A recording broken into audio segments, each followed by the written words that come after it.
Reverend Ogun Holder is the co-founder of Project Sanctus, a safe online space creating a world of love, justice, and liberation for all.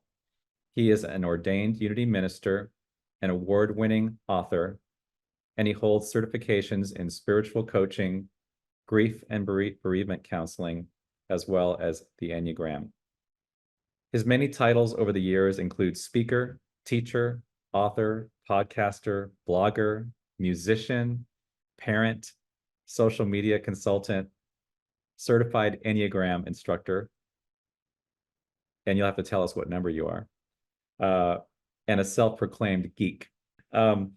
He currently writes the Love and Justice for All column for Unity Magazine and has written for both the Daily Word as well as the Science of Mind magazine, where he was featured in a profile story. Originally from Barbados, Ogun moved to the US to pursue a degree in music therapy. And I left out a whole paragraph about all the awesome things that he did out in the world with the healing power of music. And after serving as music director for many communities, he went on to serve as associate and senior minister in various Unity churches. So let's give a warm Zoom welcome to Reverend Ogun Holder, and I'm going to spotlight you, Reverend Ogun. Thank you very much. Like many of you, I bet, like myself, you did not grow up in Unity. You found Unity a little bit later on in your adulthood. And I'm also guessing that many of you remember your first Unity moment, because when I talk to people over the years, over the hundreds of people, thousands of people that I've met in Unity, they tell me that their first Unity moment almost was like, the phrase I hear the most often is, it was like coming home. It was like I found my place. I found the teaching and the message I can resonate with. This is my spiritual home, and people loved it. I did not have that experience because I grew up here in Barbados in a very evangelical, Pentecostal type environment. We talking speaking of tongues, we talking laying of hands, we talking about, the idea of God as this old man in the sky. So when I first found Unity, my thought was, oh my God, this is like one of those cults they warned me about. So that was my experience of Unity. It was quite frightening and scary and overwhelming. But I went there to that particular church. I attended for the first time. I kept coming back for a simple, profound reason. I was trying to impress a girl. And I succeeded in impressing her so much. She married me a couple of years later. So did a good job. But while I was there doing my best to impress this girl, the Unity teachings found their way into me. And for the first time, I did find a space and a message whereby the head and the heart were in sync. And one of those teachings that really, really resonated with me was the 12 powers. Because the idea coming from God is the old man in the sky to I am fully divine, as Eric Butterworth, longtime Unity writer, puts it, and I'm paraphrasing, he says, the fullness of God exists at every single point of the universe, including me, including you. So the thought of me being the fullness of God was a little bit intimidating at first. Some days it still is.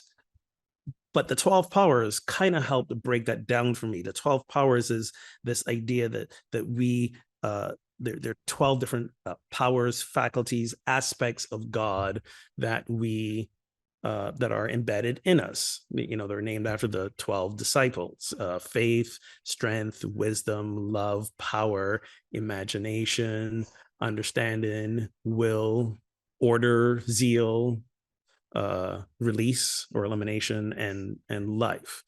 I used to have these memorized for seminary. Now we just read them off a list because that's so much easier. But it gave me a framework and language to make my divine self a little more accessible, because I could resonate with being a center of strength, of wisdom, of love. And some days I needed to lean into wisdom a little bit more, or some days it was leaning into order or zeal a little bit more. So I can resonate with that. And over the years, I've heard a strong case for we should include joy in that list. That joy should be the 13th power. And I got no problem with that. One of my favorite Bible verses I find in the book of Nehemiah, it says, the joy of the Lord is your strength. So I can get on board with joy being part of that list, the 13th power. However, I do want to make a case for something else that I think is a little more not just appropriate, but meaningful for our times, and that is justice. Want to make the case for justice as our 13th power. Now, here's the thing about justice. Often we think of justice as a righting of wrongs. We think of justice even sometimes as punishment. We seek justice for this crime. We need the perpetrators of a crime to be brought to justice. So I remember after the former police officer who murdered George Floyd was convicted, the Attorney General, Keith Ellison, at the time, the Attorney General of Minnesota, said, I would not call today's verdict justice because justice implies true restoration. But think of it as accountability, which is a first step towards justice. So he phrased it nicely. Justice is accountability. What we think of often, we conflate with justice, is just that first step. And then there's restoration. But I like to take it to another level. I think of justice more in terms of creating equitable conditions so that discriminatory practices don't happen in the first place. For me, justice is in many ways creating heaven on earth. And this is a thought echoed by a lot of different folks. Cornel West said, never forget that justice is what love looks like in public. And we often use the example or refer to God as love in action. So in many ways, these things begin to make justice for me more of a spiritual practice because it is grounded in love. Our co-founder Charles Fillmore says, in our mere human judgment, we are hard and we are heartless. We dole out punishment without consideration of motive or cause, and justice goes awry. When justice and love meet at the heart center, there's balance, poise, and righteousness. Let me read that again. When justice and love meet at the heart center, there is balance, poise, and righteousness. And when he said righteousness, he meant a state of harmony in our consciousness through the right use of our God-given attributes. So righteousness, harmonious state of consciousness that we achieve when justice and love meet together. So for me, it's again, creating the conditions so that inequities, injustices don't occur in the first place, which is, when you think about it, kind of a major upending of how we exist today.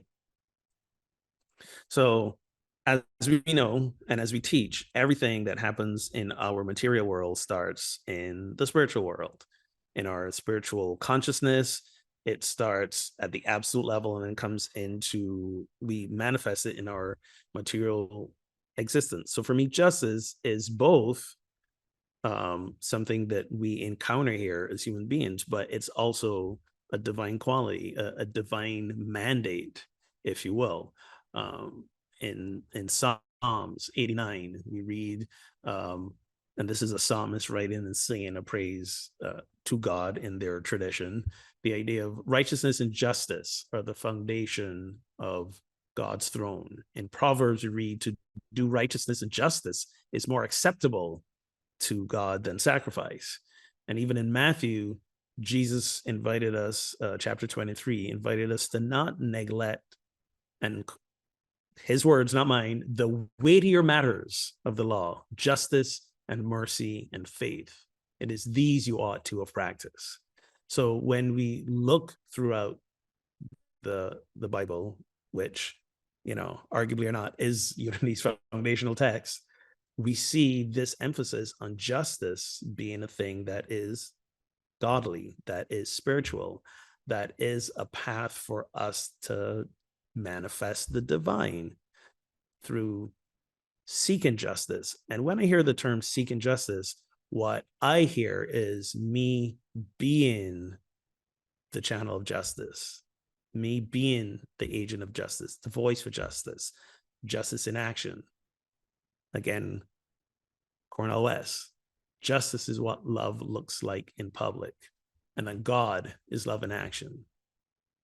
So the invitation that then I bring to you is to consider the question, and this is a question that you might have heard before, contemplated before, how am I being God in action? How am I being love in action? And I would invite you to add, how am I being justice in action? How am I being that presence of justice, that voice of justice? How am I practicing justice both as a spiritual practice and as an act of liberation for myself and those around me? So, for example, when we are welcoming and we love those who are disenfranchised for whatever reason, whether it's their skin color, whether it's their ethnicity, whether it's because of who they love, who they really are, and how they identify, when we do that, we are being a voice for justice because we are creating a space of belonging because we are being love in action. Okay. And when we say loving them, we don't just mean like we believe them or that we see them for who they are and welcome them into our communities. Part of loving another person is to use both the power and the privilege that we have as individuals, whoever we are, to speak on behalf of those, to be accountable to those, and create equitable conditions for those so that we can all have the same experiences and thrive together, so that we can all experience love in action. We want to receive it, but in order to receive it, we also have to be it and to give it first. But in order to do that, we have to do the really challenging spiritual work of uprooting our own embedded biases and unconscious discriminations. And we have them. Why? Because we're human. And we're human. And while we may be spiritual seekers and have done a lot of spiritual work in ourselves, we are still part of the human conditioning of cultural impact. So we grew up in a culture that is basically determined by what Bell Hooks refers to as like the three systems of oppression: capitalism, racism, and patriarchy. So all of our systems of being, including, wait for it, hang on to your chairs, church systems, are influenced by these three elements. So part of being that force and presence of love is asking ourselves not if, but how we as individuals are helping to maintain these systems of oppression.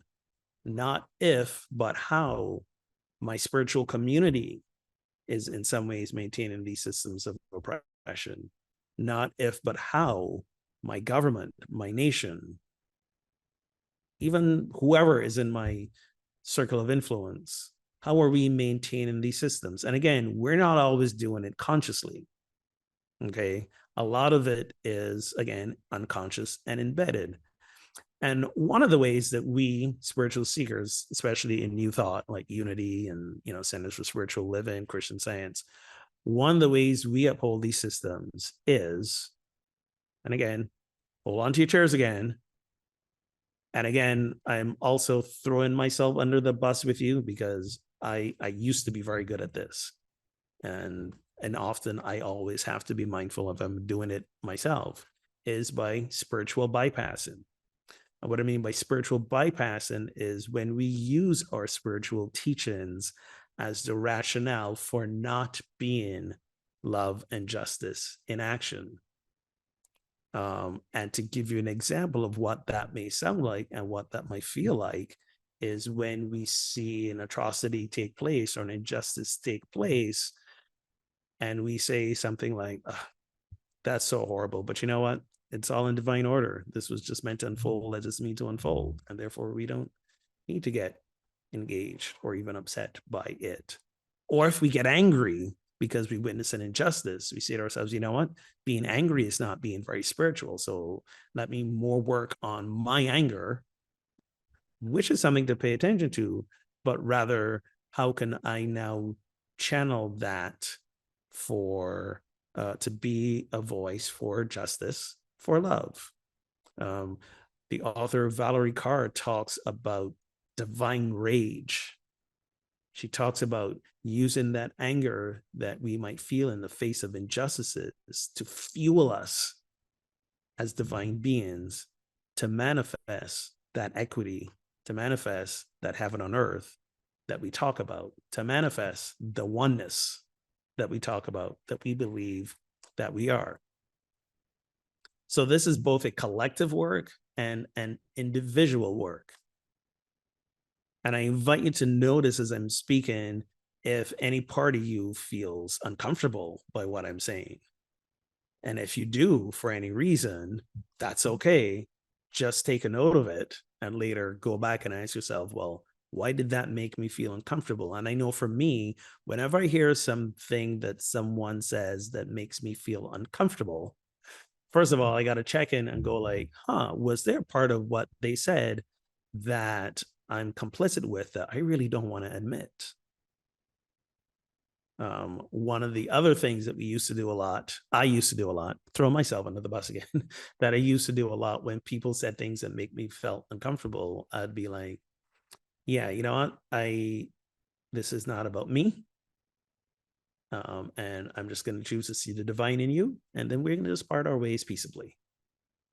So for me, that's another example of how I used to spiritually bypass things by not allowing that discomfort to take me to a place of self-examination and questioning, have I even been using a spiritual belief to keep me from finding the ways that I can be engaged in being love in action, in being justice. It is challenging work. It is work that does not happen in a hurry, but I think it is work that is essential for us as spiritual beings, especially if we want to create our lives and our communities to be spaces where truly everyone, and I mean everyone, feels a sense of belonging, a sense of safety, and a true sense of love. Because when we can create these spaces, I believe that's when we achieve true justice. I believe that this is what Reverend Dr. Martin Luther King talked about when he talked about beloved community, creating those spaces, not where there's absence of conflict, but rather we are centered in such heart-centered justice, love, heart-centered, love-based justice, that we can find ways to resolve our differences without them turning into aggression or violence or retribution. True justice is what precedes ultimate liberation. And since we live from the inside out, human liberation can't come before our spiritual liberation. And our spiritual liberation can't come until we truly examine those embedded qualities of oppression that we've internalized so that we can seek to shift them using our spiritual teachings as well. So one of the ways that we can be on that path to our own individual liberation is, again, examine those self-imposed roadblocks that we have within ourselves, the way we've internalized a lot of things that we just never considered before. So remember when I said at the beginning that when I first encountered unity, it was almost too much for me to handle, the message of me being fully divine, the message of the fullness of God present at the point of I am, that it was an overwhelming thought. I've been on this journey long enough that that thought no longer scares me. What scares me now, what scares me now is how much of my human self I have yet to discover. How much of my unconscious human self I have yet to discover, that I have yet to shift so that I can embrace a much more divinely just experience of myself, so that then I can bring that sense of divine justice into the world. So it's not so much an either or, I have to liberate myself first before I can do the work of liberating, helping to liberate others, because that too we can use as a spiritual bypass. It's the both and, because we need each other to experience the fullness of God, because we are all each, like to say, we're all each a little different flavor of God. And I like my food full of flavor and spices and seasonings. I know it's not just a Caribbean thing, it's just who I am, but we all like flavor. And each of us are a specific flavor, a specific manifestation of the divine. So in order for that full picture to be manifest, we have to really do the work to unpack our human selves and truly embrace more of our divine self. Not more than the human self, but realizing that just embracing our divine self is not enough. It really isn't. So my invitation to you this week is to ask yourself those questions. How can I be more love in action, more justice in action?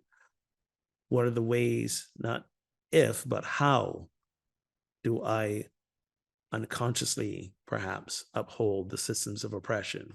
And then how can I do the work to discover those embedded things within me that I can shine a light on, that I can release, and in so doing, bring justice to myself, bring liberation to myself, and be empowered to really authentically bring those into the world. We are all here to be the fullness of God present at every point that we touch, at every point that we show up. We are here to create heaven on earth. For me, that is the true and ultimate justice. So thank you. I appreciate you having me here. I appreciate you allowing me to share this message with you. And thank you in advance for joining me in this work and on this journey to create a world of love, justice, and liberation for all. Namaste.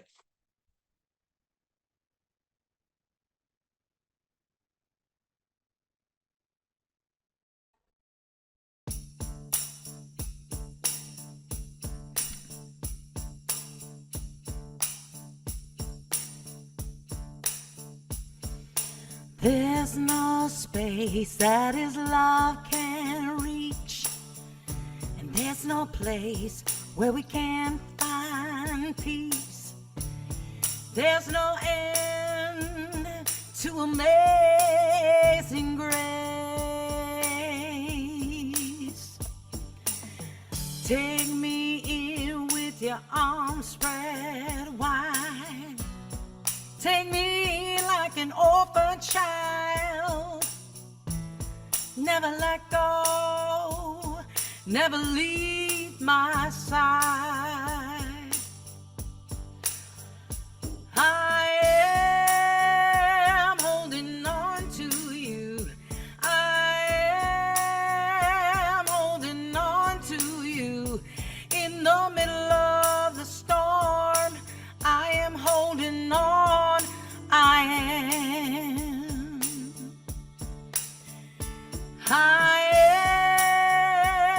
am holding on to you. I am holding on to you. In the middle of the storm, I am holding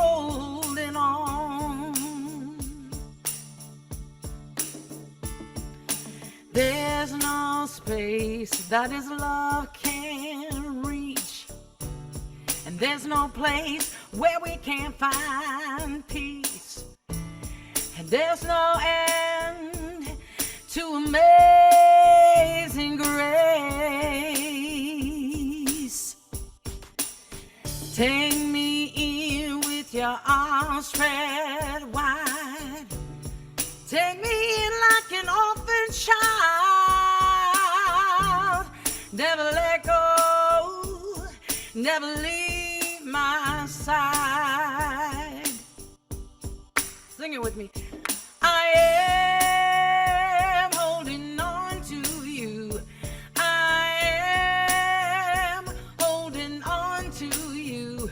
In the middle of the storm, I am holding on.